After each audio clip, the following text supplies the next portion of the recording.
Ladies and gentlemen, welcome to the Rogers Kakasungura YouTube channel. I have been away for the past 2 days and people are texting me, Kaka, Matiangi has been raided. Are you really okay? Are you safe? No, ladies and gentlemen, mimi niko sawa. Hawajanifikia. So I thank God I'm okay. For the past 2 days I've been busy. Kuna story ya watoto nilifanya. Mama yao alitoroka 3 years ago na hajawahi onekana, and the father was jailed last year in October for 35 years. So the two little sisters, 7 years and 5, have been living alone since, sleeping hungry. They have never stepped into school. So we went there on Tuesday, and we covered the story. It was an emotional story. And on Wednesday, the children were rescued by the Children's Office, National Government. And as we speak, they're in the custody of National Government. We really thank each and every one of you. I think you've seen this clip trending, and may God bless you. Yesterday, we were in South Mogrango, Kiaware, finishing the house of the man who was living like a bird in a hole kwa shimo. So jana tumeenda kumaliza nyumba yake, tumeenda kununua milango, madirisha, kitanda, mattresses, tukamaliza. And may God really bless you to those who really supported us. So for the I think for the 2 days nimekuwa really busy. Tunatoka field, tunakuja usiku. That's why I was absent. Thank you for your concerns. Kuna watu wamekuja inbox, the people have called me, Kaka, are you safe? No. I'm safe. Vumbi imenikaba koo kwa kazi ambayo tumefanya, na homa imenishika sana.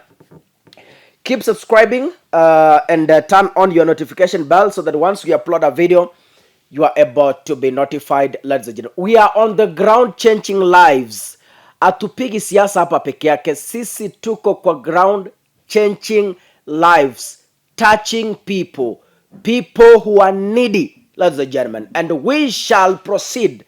There is no retreat, there is no surrender. We have been called to serve our people.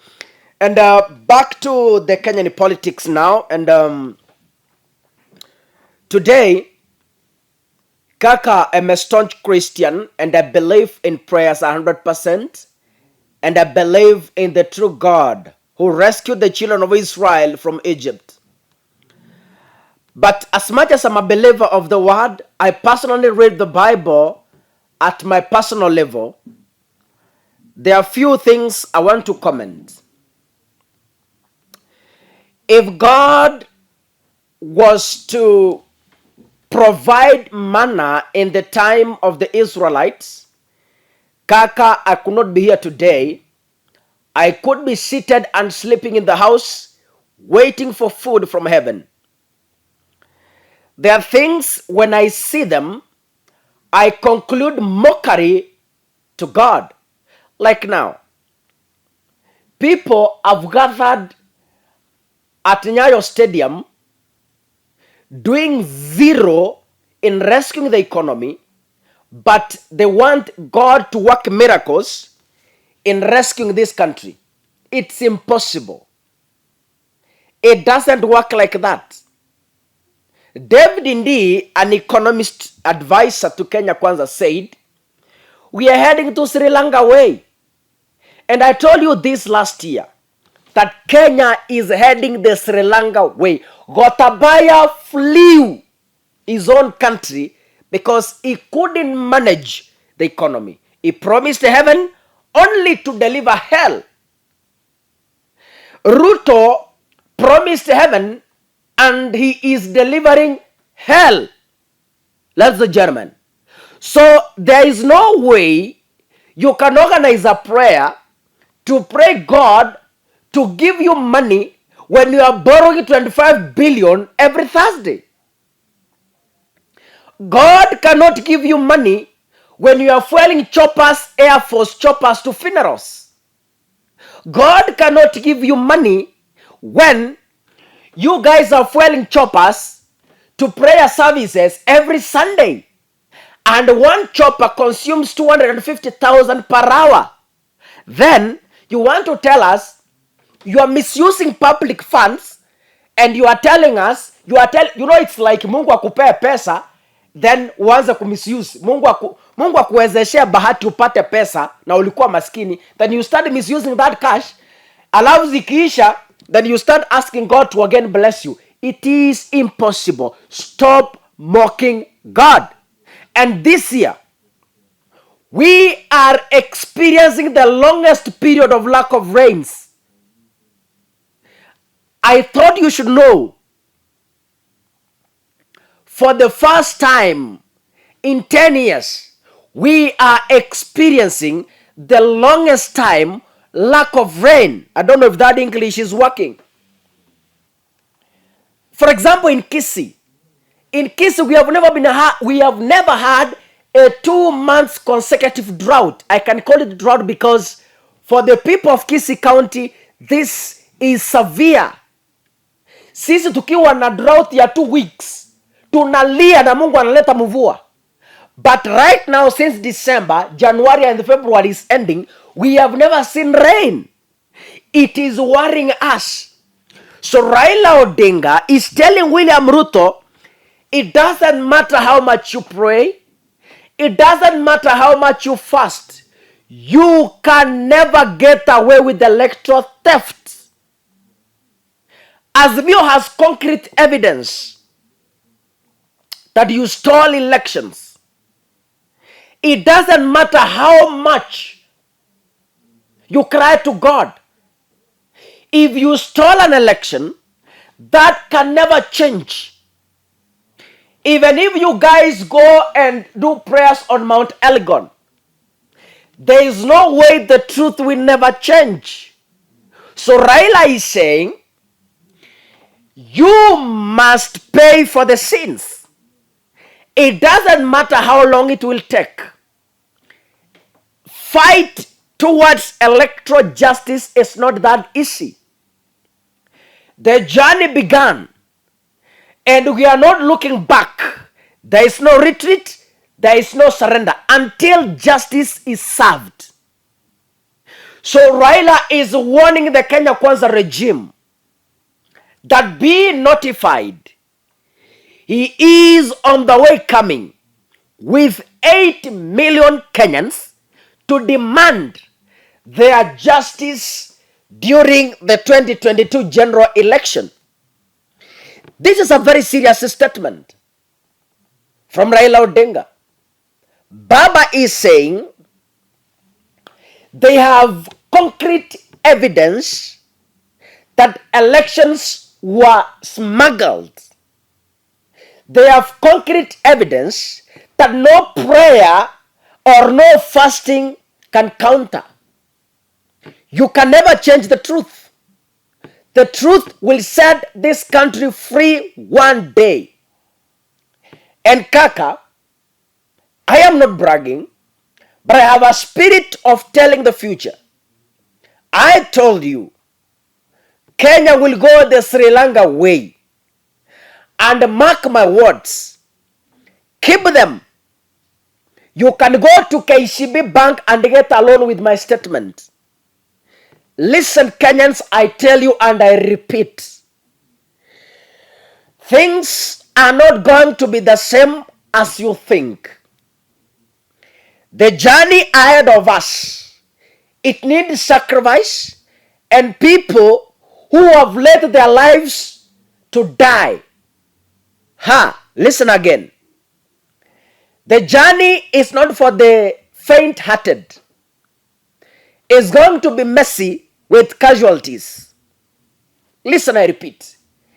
Kenya must go the Gotabaya way for justice to be served. Can we listen to what Raila Odinga said?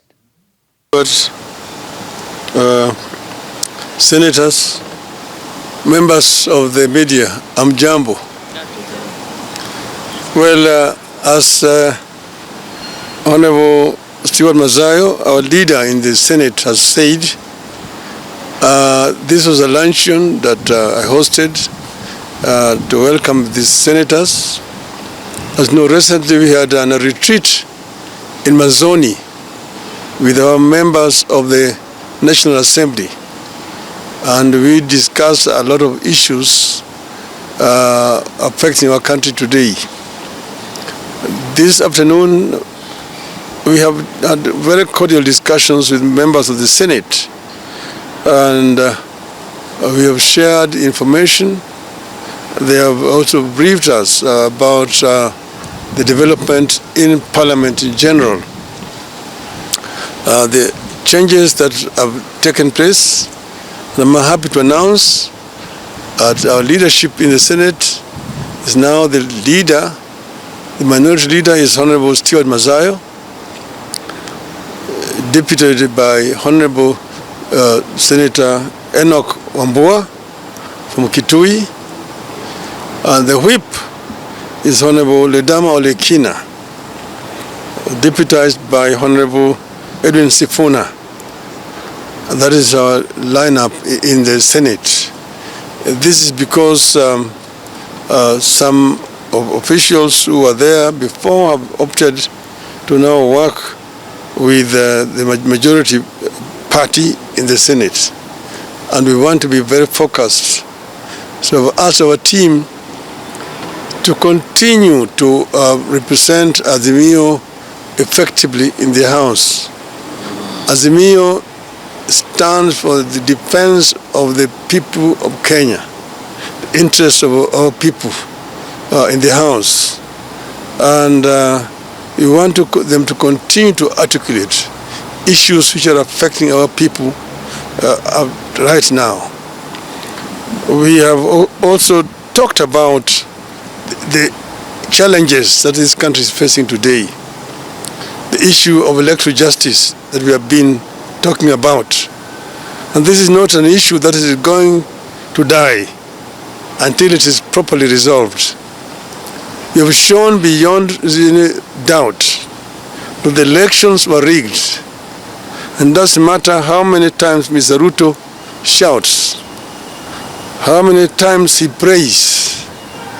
The prayer is not going to help him to get away with theft of elections.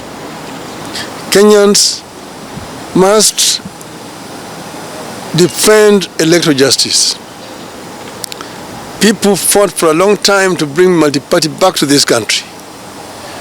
And they are not going to surrender that again and take this country back to the dark days of single-party dictatorship, where elections are basically manipulated.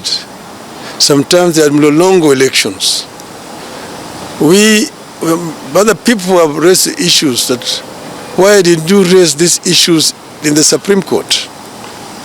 We are telling them that the same Supreme Court denied us access to the server. When we took our case to the court, we demanded in the court to instruct the IBC to give us access to the server.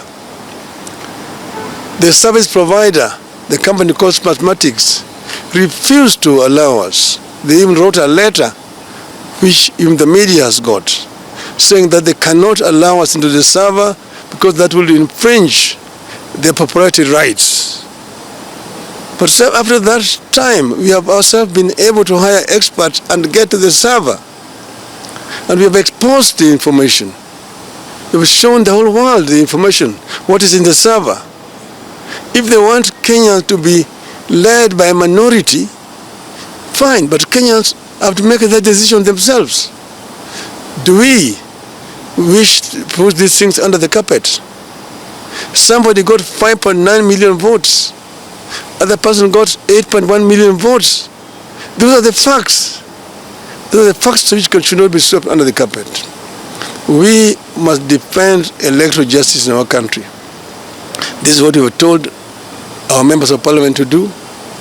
And we will continue to urge Kenyans to wake up and defend their rights. This will not go away. And this is a right which nobody can take away from us. This week, we are going to be in Kisii on Friday. On Saturday, we are going to be in Kisumu. And then, we will also be doing a prayer a prayer for the IBC, that we have and get an IBC which will defend the right of our people. And that prayer will be done in front of the premises of IBC.